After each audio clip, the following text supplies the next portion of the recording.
Tonight, it's triple header action with a global flair as HBO's Boxing After Dark offers up a little something for everyone. Did someone say knockouts? Meet Sergey Kovalev, one of the most talked about and violent performers in the sport. Just hours ago in Cardiff, Wales, he entered the Lion's Den to take on local hero and 175-pound champion Nathan Cleverly. Boxer versus puncher? We've got it covered as 122-pound champ Jonathan Romero of Colombia takes on hard-punching Spaniard Kiko Martinez. And finally, for fans of a talented and exciting middleweight division, we offer up Aussie titleist Daniel Geale's face-off with Englishman Darren Barker. It's a jam-packed triple header courtesy of HBO Boxing.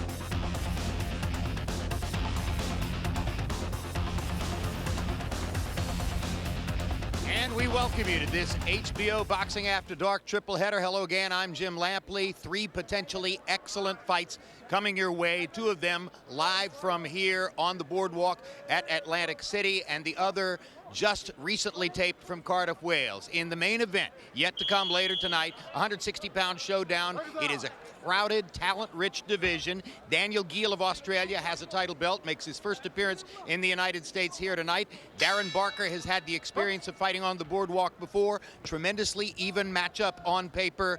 We'll see if Geale can hold on to his title belt one more night and look potentially down the road toward bigger fights in the middleweight division with the likes of Gennady Golovkin or the champion Sergey Martinez. Before that, also live here in Atlantic City, 122-pound showdown between Jonathan Romero, a superior boxer from Colombia, and Kiko Martinez, a power puncher from Spain. Romero is regarded as the favorite in the fight and may loom as a potential opponent down the road at 122 for Guillermo Rigondeaux, the Cuban kingpin of the division at this moment. And before we get to those 2 fights, we're going to go back to just a couple of hours ago in Cardiff, Wales. A tremendously exciting matchup between puncher Sergey Kovalev, the Russian from Fort Lauderdale, and superior boxer Nathan Cleverly, unbeaten 175-pound title holder from Wales. Let's take a look at the tail of the tape for Kovalev and Cleverly.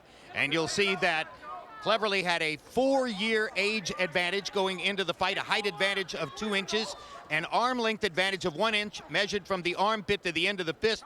They weighed in at or 1 or 2 pounds under the 175-pound limit, which what doesn't show up on this picture here is Kovalev's expected advantage in punching power, but would it be enough on Cleverly's home court? A hot night in Cardiff, Wales. Great excitement there. Let's go to the beginning of the fight.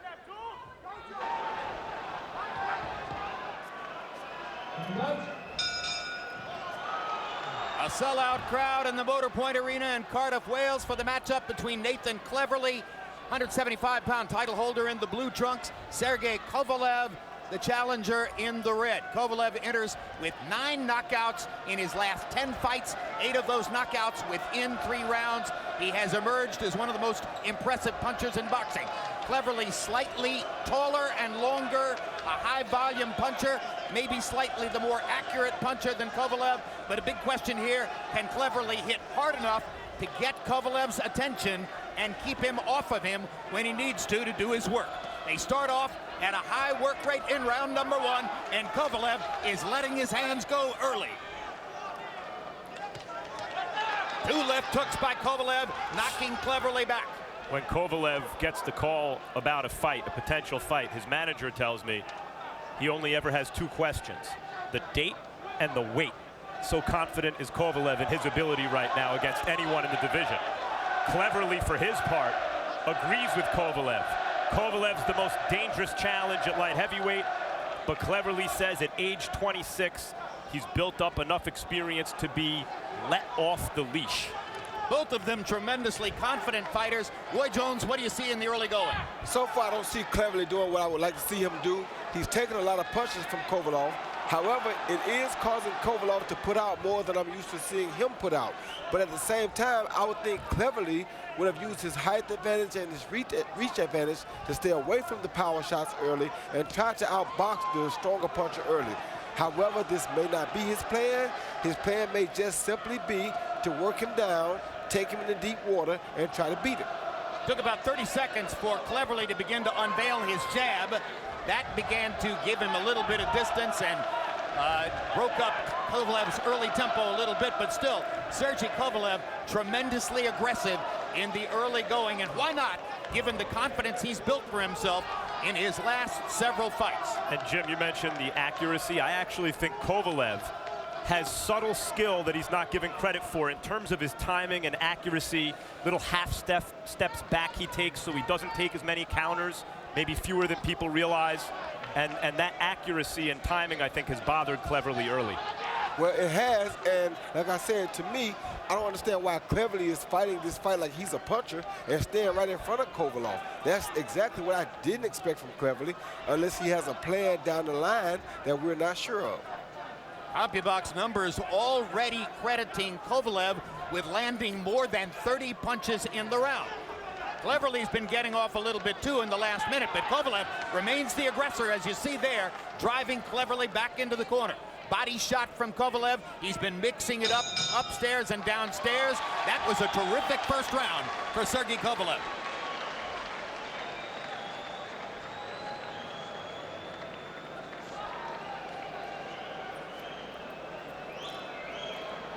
Cleverly's trainer is his father, Vince Cleverly, a former jazz musician colleague of Enzo Calzaghe, and that was how Cleverly got into boxing. He walked into the Calzaghe's gym at the behest of his father, who said, "You might like this," and lo and behold, he did. And just like Enzo Calzaghe, Vince Cleverly made the transition from musician to boxing trainer. Jim, you've made the comment that Calzaghe, it's fitting, had a kind of jazzy style.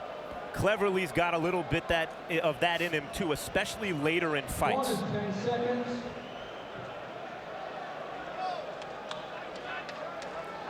Seconds out. Round 2. CompuBox numbers in round 1. Kovalev got off 95 punches. Landed 35 of them by CompuBox count. He begins round 2 with the right hand. Cleverly was 13 of 55. He's the guy who's been averaging 80+ punches per round coming in. So the early initiative was definitely seized here by Sergey Kovalev. Kovalev's never been past 8 rounds. And Cleverly's game plan is to see how he does after that 8th round. Yeah, but for Cleverly, you don't want to get so banged up before the 8 rounds comes into play. Right now, he's very red around the eyes, very red around the forehead area. Shoulder, the left shoulder. Which means he's taking a lot of unnecessary punishment early. It might not be a 9th round. Sergey Kovalev from Chelyabinsk, Russia, and with a Russian amateur background, showed up in Don Turner's Eastern North Carolina camp in 2009. One of his first questions for Turner was, "I'm not sure I punch hard enough for professional boxing." After a few days, Turner said, "Rest assured, young man, you punch hard enough." And he's cut over his right eye already. I'm not sure if it's a headbutt or a punch, but Kovalev has a cut above the right eye. Could have come from the jab of Cleverly, which has been good when he's allowed his left hand to go. Is that over the eye, Roy, or is that on the forehead? There it is, over the eye. It's over the eye, right. Yep. So an advantage early now for Cleverly. Kovalev was the one who's landing all the leather in the first round, but he's the one who's bleeding on a cut above the right eye.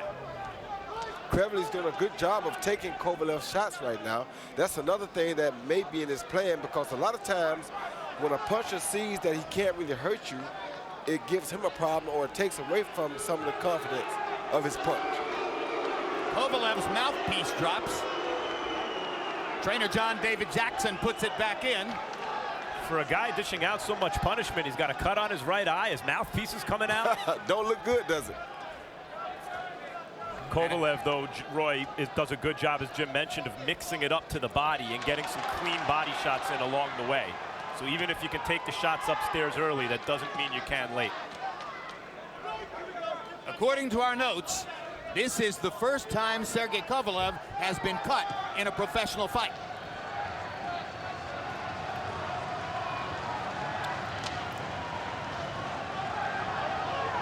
Boy Jones, Kovalev's trainer now is your friend, John David Jackson, who was trained to be a trainer by the late, great George Benton, has been known throughout his career as something of a defensive master.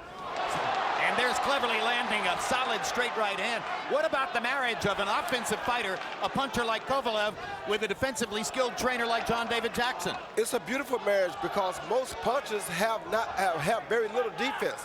So when you go get a defensive guy to help train that puncher, you make him into a truly devastating opponent or a person, because now he has offense and defense to match it. However, right here what I'm seeing is that Kovalev is throwing a lot of punches, more than he's used to throwing. Although, to your point, Roy, Cleverly landed one right hand and it drew oohs and ahs because he's been hit so little so far, Kovalev has, through the first 2 rounds. September 28, Julio Cesar Chavez Jr. returns to the ring against hard-charging Brian Vera, and Adonis Stevenson, fresh off his title-winning knockout of Chad Dawson, will take on former champ Taboris Cloud. 1 week later, Miguel Cotto makes his ring return against Delvin Rodriguez, and Vladimir Klitschko takes on Alexander Povetkin in a long-awaited heavyweight championship title defense.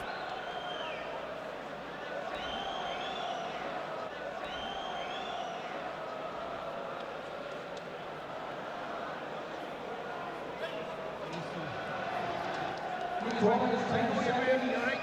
You were the champ, come on. Now, we couldn't see for sure who was doing the cut work in Kovalev's corner, but our notes say that it is the longtime veteran Don Turner, former trainer of Evander Holyfield, and a number of other noteworthy fighters. And Don is a complete pro who certainly is capable of doing a great job with Kovalev's gut. To pick up the discussion from earlier, Roy, it remains to be seen here how Kovalev relaxes through the fight. He looked in the corner to me, maybe a little concerned. He's cut for the first time. He's breathing through his mouth in the corner, not panting, but he's throwing a lot of punches, as you mentioned. The guy's still in front of him punching back. Right. Well, Cleverly, however, as you can tell, is looking forward to pushing him into the deep water. Cleverly obviously doesn't believe that Kovalev can hold up for more than 8 rounds, or he wouldn't be taking all these punches this early. He's taking a lot of punishment early, but it's also causing Kovalev to put out more than he's used to having to do.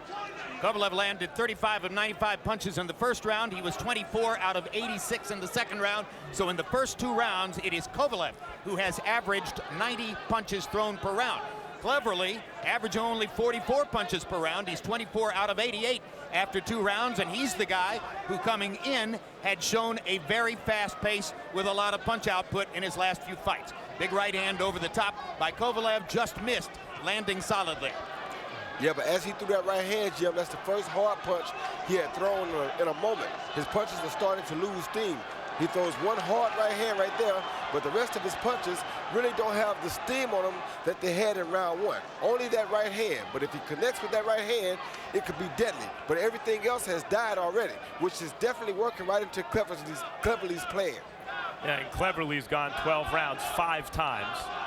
He's fought in front of crowds who supported him like this one. It's Kovalev who's on the road. Hard left hook by Kovalev, momentarily stunned Cleverly. Comes back with another barrage, trying to go to the body to further weaken Cleverly after that big left hook.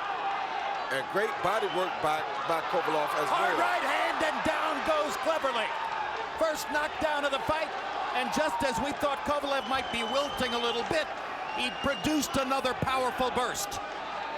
He better go ahead and try to finish him here, because if he doesn't, he's going to have his hands full in the next 2 or 3 rounds. And how he goes about trying to finish him could be key. Not loading up too much, not punching himself out, mixing it up downstairs. Down again, Cleverly on the canvas for the second time in the round. These are the first 2 knockdowns of his professional career. I think he's in bad trouble now. That shot going down at the end when he got hit while he was down, body shot. Bad body shot. There, Kovalev showing good finishing instincts, throwing that hard hook to the body. Both previous performances this year were 3rd round knockouts, and this referee may have stopped the fight. I can't tell. I think saved by the bell, Jim. Wow. He waved his arms as though he was going to stop it. That's called saved by the bell. That's called hometown cooking. Yeah, and with a little help from the ref. That was almost a 3rd consecutive 3rd round knockout for Kovalev.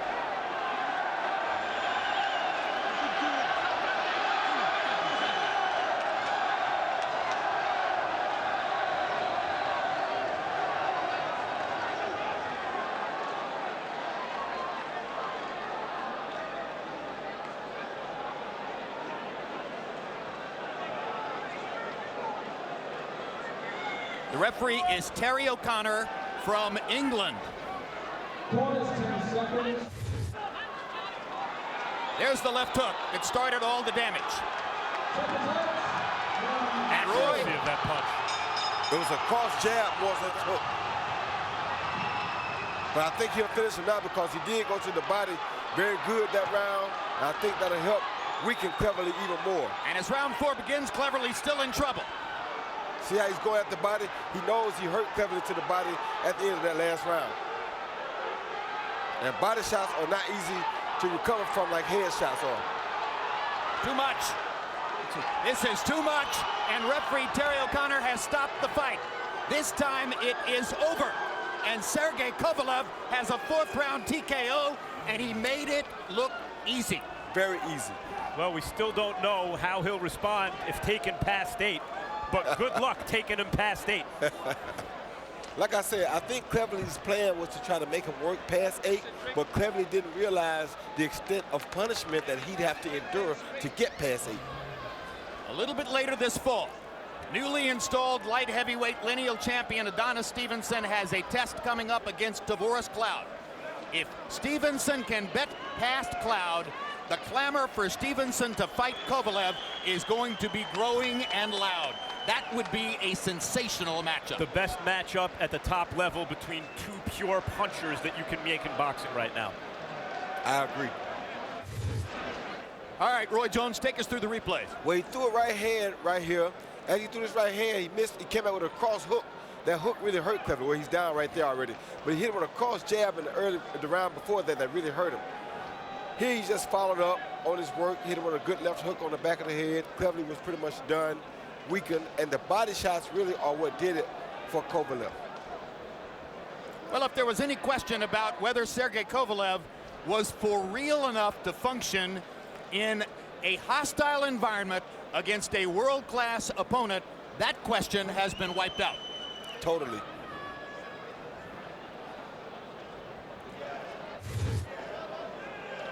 So it's the 10th knockout in the last 11 fights for Kovalev.